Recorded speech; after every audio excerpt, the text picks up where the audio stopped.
Transform Kenya. Empower our nation.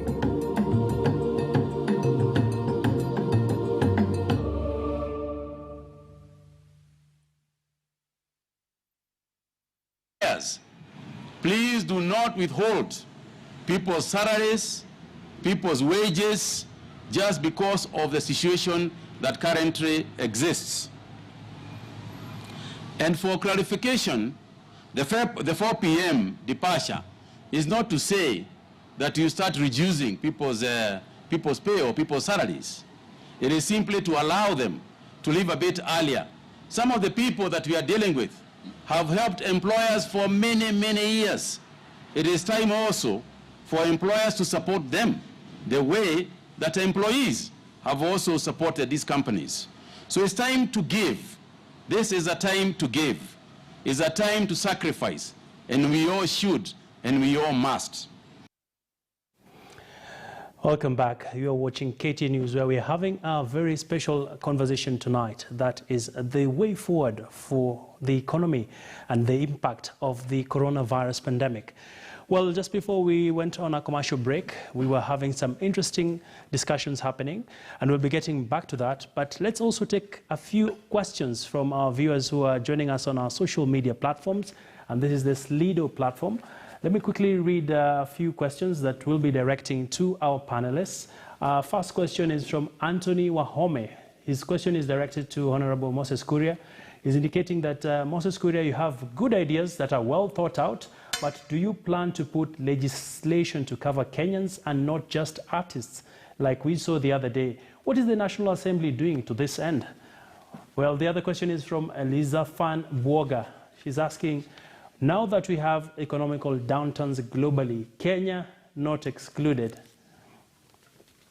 many countries have taken charge to give to their citizens financial support towards their citizens. A very interesting question, but we'll be taking the first question from Anthony to Honorable Moses Kuria.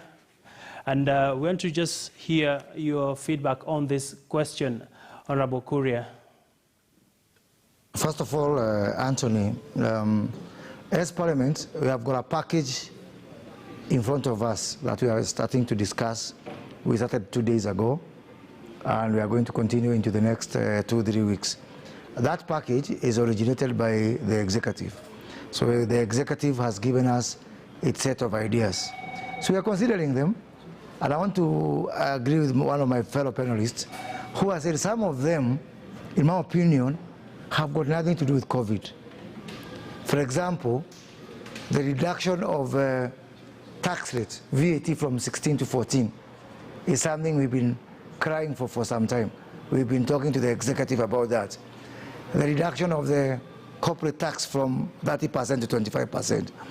But if you ask me how this will now then translate into the common man who is heavily affected by COVID, I don't know. So now I would want to see, especially on the corporate tax, more demonstration from corporate Kenya that it's going to use the reduction in the tax rate to benefit, or in a way that can be able to have a multiplier effect on the common man. I'm not convinced on that. Then you come onto the issue of cash transfer. And every time we're talking about cash transfer, today the President did mention, I saw somewhere in the media, people are saying that he has appropriated. No, the executive cannot appropriate. Only Parliament appropriates. What the government did was to announce that 10 billion of money already appropriated in the budget is going to be released to our senior citizens. So in terms of the actual drive, in terms of incentive that can be able to affect the common man, I'm here to see that. And Dr. D, I think some 2 weeks ago, did publish an article which I want to agree with 100%. Even if we wanted to give more money out there to, to people that can be able to sustain them, we just don't have the money. We were doing badly as an economy without coronavirus. Now to imagine now that we are going to have some miracles that are going to give us money now to push down there. So unless now, and we are willing to, we want to start our meetings tomorrow for the budget committee to negotiate, to be able to navigate through what executive has asked us to do. And one question that is going to be consistent in our deliberation is, one, show me how this particular measure is going to translate into some relief for that man at the bottom of the pyramid. You realize that there is no mechanism. The issue of release of VAT refunds is a good thing. Again, it's not new. We've been asking for it, and we should have done it donkey years ago. But now to tout it now as something that is a panacea for what we are facing within the corona situation is just not extremely honest. So I'm here to see, from where I sit, any measures, any proposals that has been brought to us by the executive, that, and we're not I'm saying that we're not going to pass them. We will pass them because they should have been done ages ago. We should have reduced corporate tax. We should have reduced TOT. We should have reduced, all the other taxes. We should have given all the other incentives. I just want to be told, one, how is it new? Two, how is it affecting the man at the bottom of the pyramid? And three, now, because now we have been forced not to travel, not to eat mandazis in the office, how can we now be able to rejig all those expenditures, useless expenditures, I would say, to something that can be able to translate into helping man at the bottom of the pyramid? As we look at Dr. Lee's proposal to be able to sit down with our creditors and see how we can be able to reschedule some of those debts, in my opinion, either 15 years, 20 years, or write them off altogether. All right, thank you. Thank you. You've made your point, and let me bring in the CS. Of course, CS, there are quite a number of questions coming in on our social media platforms, but more importantly, we just want to also hear you out, especially on how soon can we get the economy back on track. And some of these interventions are considered populist. At the same time, many Kenyans just want solutions that can put food on their table and they can have more liquidity. Thank you. First, I think, and I think David mentioned that before, the world economy is taking a hit. It is not just Kenya's economy, it's the whole world economy, and the IMF is predicting a contraction globally. So that's also what we are factoring in here in Kenya. And the level of recovery will really depend on how soon we can control the spread of the disease. Because the reasons why we have a contraction is because we've had to undertake these measures on social distancing, closing down hospitality businesses, and which has really slowed down activity. So I think it's important that Kenyans take seriously the health and the health measures so that we can get back in some level of normalcy. I think you've seen in other countries that they've started to reopen some sectors like construction and transport. Now, coming back to the other point that had been raised earlier was about the incidence of this relief. It is true this relief was announced and we focused on VAT, we focused on PAYE revision, but the cash transfer to vulnerable people has been enhanced. In addition, as the President announced today, the government is also trying out another way of passing transfer to people through cash rather than getting food. We saw the stampede in Kibera the other day, and that is really not to be encouraged. And it doesn't distinguish between the people who require that sort of help. The central bank, when it flexibilized the cash reserve ratio for banks, has made it very clear that that will be utilized, about 35 billion will be utilized for supporting businesses, and the banks will only be allowed to draw down on that line once they can demonstrate that they are supporting their businesses. So we expect that some of these flexible arrangements that have been made will go ahead to support businesses.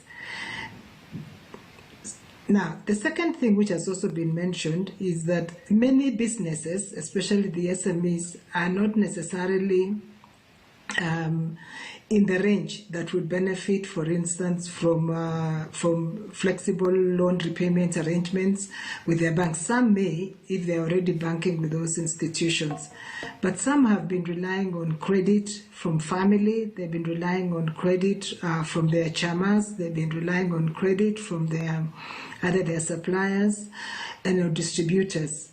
So I think once we do the assessment of this first round of stimulus and support, it will be necessary to also target specific vulnerable businesses.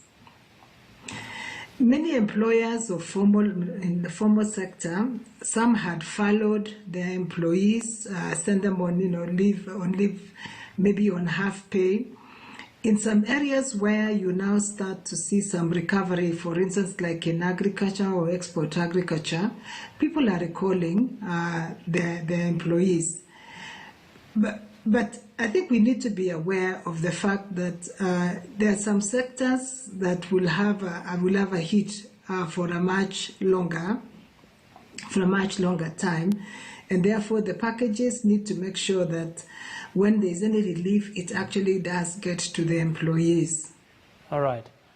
And CS, I'd like to pick the thoughts of Dr. Ndi.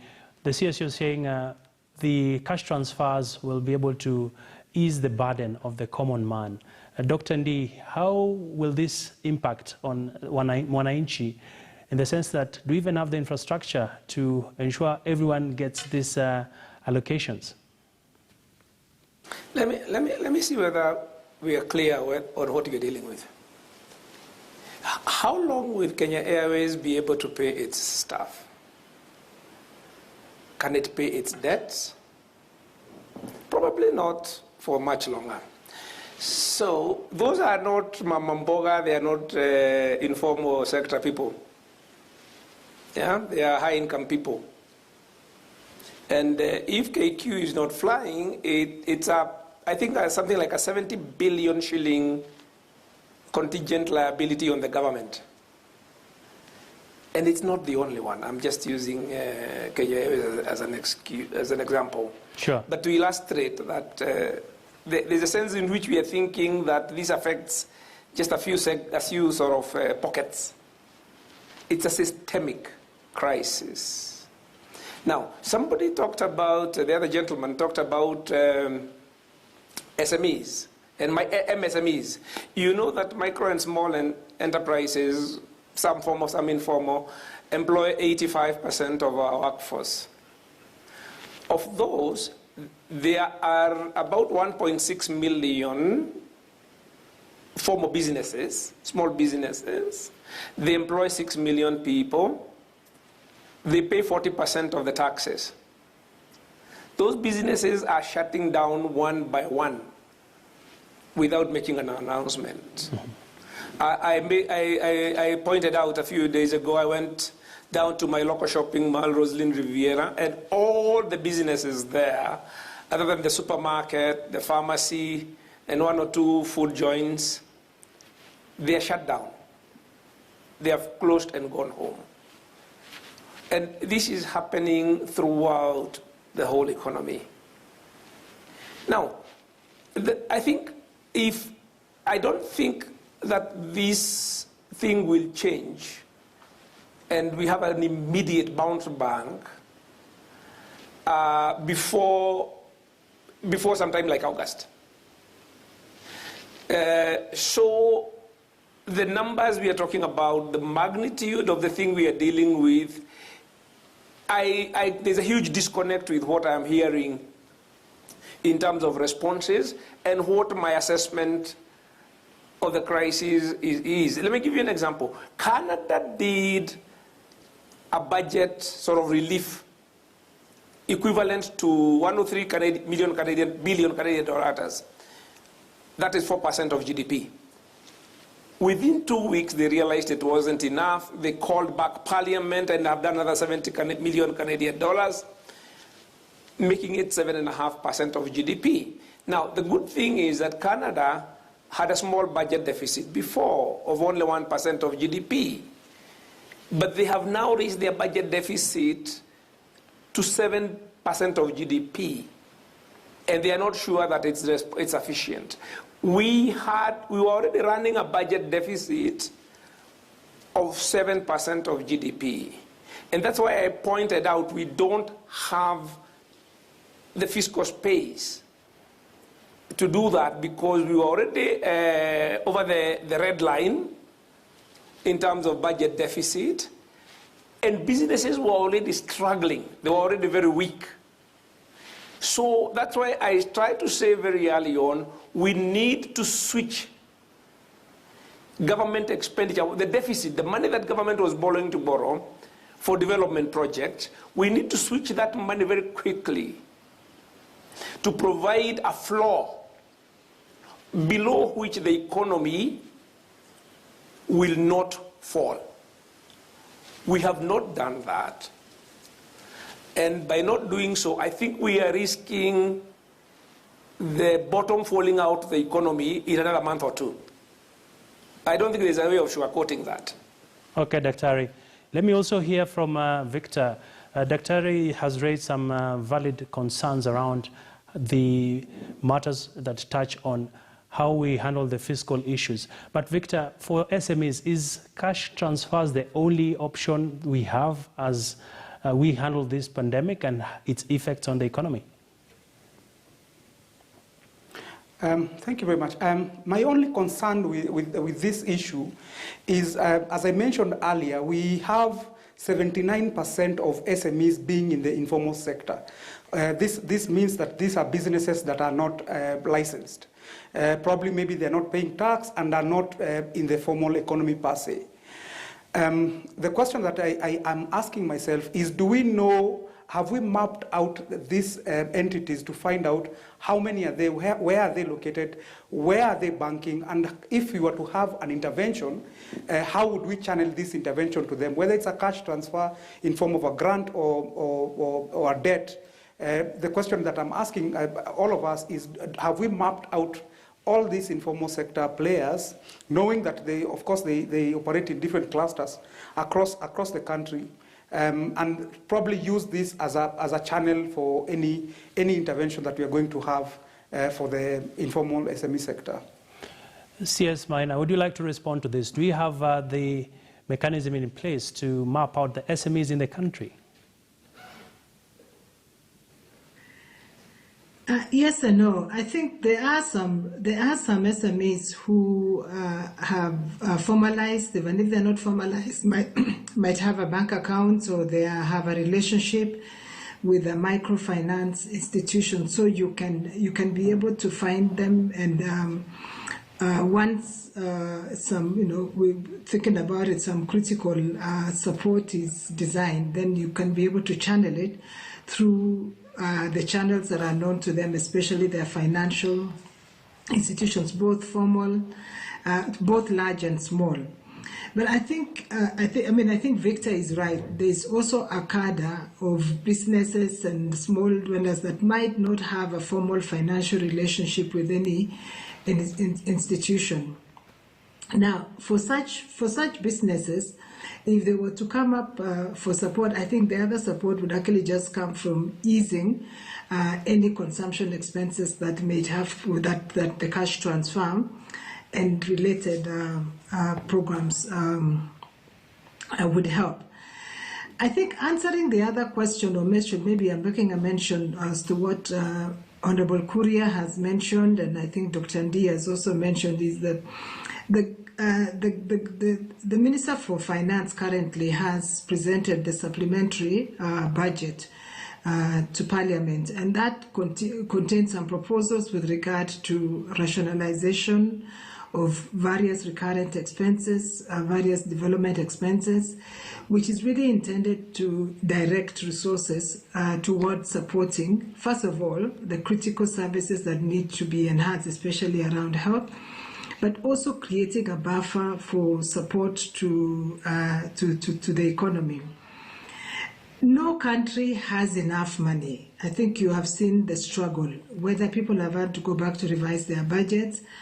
I was just reading this afternoon, the American government made about $340 billion available for small business support through the Small Business Administration. But by this afternoon, or by today, I think the SBA had already posted on its website that that money is exhausted and it was intended to support small businesses, and yet that's a large economy.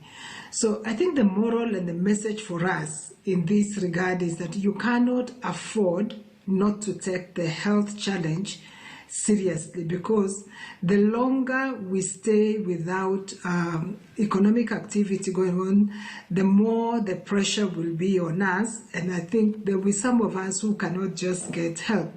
So the best help we can give ourselves right now is to observe the health requirements so that we can flatten the curve, and we can, we can be persuaded on restarting some economic activity so we don't lose more jobs and we don't lose more people. All right. Honorable Kuria, allow me to put you on the spot. From your background as, of course, Member of Parliament, and you sit in the Budget Committee, quite a number of issues being raised by our panelists, and of course some of the questions coming across. The budget expenditure has been very skewed towards recurrent rather than development expenditure.